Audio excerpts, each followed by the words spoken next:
O Senhor logo vem, meus irmãos. Você está no canal Lendo com Claudinha. Livro Fundamentos do Lar Cristão, página 45, tópico: separação de um cônjuge incrédulo.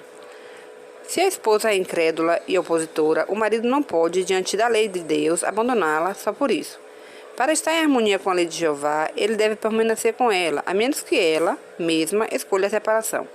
Ele pode sofrer oposição e ser afligido de muitas maneiras, mas encontrará conforto, força e sustento da parte de Deus, que pode lhe dar graça para enfrentar toda dificuldade. Deve ser um homem de mente pura, decidido e de princípios firmes, e Deus lhe dará sabedoria quanto ao caminho a seguir. A razão não será controlada pelo impulso, mas manterá as rédeas do controle com mão firme para que o desejo carnal seja contido. Tópico: esposa aconselhada a mudar. Recebi uma carta de seu marido. Eu diria que só há uma razão pela qual o marido pode legitimamente se separar de sua esposa ou a esposa do marido: o adultério. Se vocês não têm temperamento compatível, pergunto, não seria uma glória para Deus mudarem essa disposição? Marido e mulher devem cultivar respeito e afeição um pelo outro.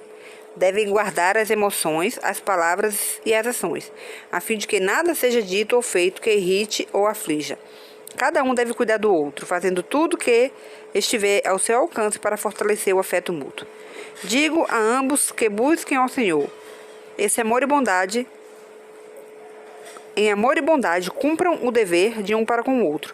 O marido deve cultivar hábitos produtivos, fazendo o melhor para sustentar a família.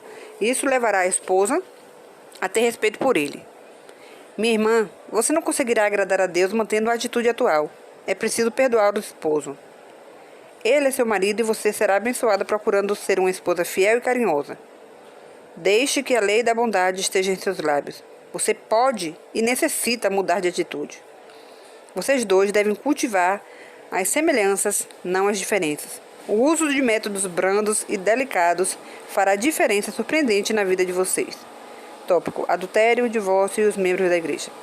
Com respeito ao caso da irmã fulana, diríamos, em resposta às perguntas de outra pessoa, que é uma característica comum nos casos da maioria dos que têm sido pegos em pecado, não terem real senso de sua crueldade, como aconteceu com o marido dela.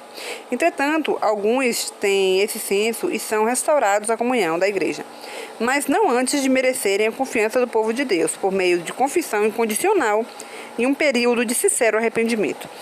Esse caso apresenta dificuldades não encontradas em alguns outros, e poderíamos acrescentar apenas o seguinte: primeiro, nos casos de violação do sétimo mandamento em que a parte culpada não manifesta verdadeiro arrependimento, se a parte ofendida pode obter o divórcio sem tornar pior a situação de ambos e dos filhos, caso tenha, devem se separar. Segundo, se há possibilidade de ficarem eles próprios e os filhos em situação pior pelo divórcio, não conhecemos nenhum texto bíblico que declare culpada a parte inocente por não se separar.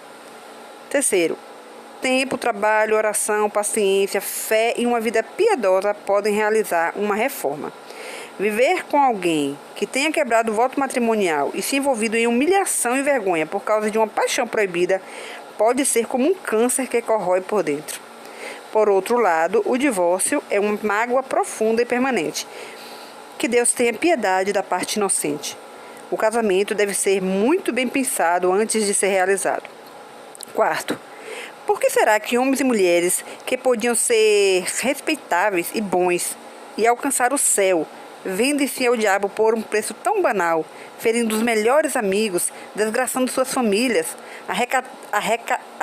acarretando descrédito sobre a obra de Deus e selando finalmente sua perdição eterna? Que Deus tenha misericórdia dessas pessoas, porque os que são acompanhados no crime não manifestam arrependimento proporcional à enormidade de seu mal e não correm para Cristo em busca de misericórdia. Na verdade, isso aqui é uma pergunta, né? Por que os que são apanhados no crime não manifestam arrependimento proporcional à enormidade do seu mal e não correm para Cristo em busca de misericórdia, a fim de curar tanto quanto possível as feridas que causaram? Essa é uma pergunta para refletir, né? Por hoje é isso. Amanhã continuarei a leitura deste livro. Curta e compartilhe nossos vídeos. Que Senhor Jesus te abençoe e te guarde.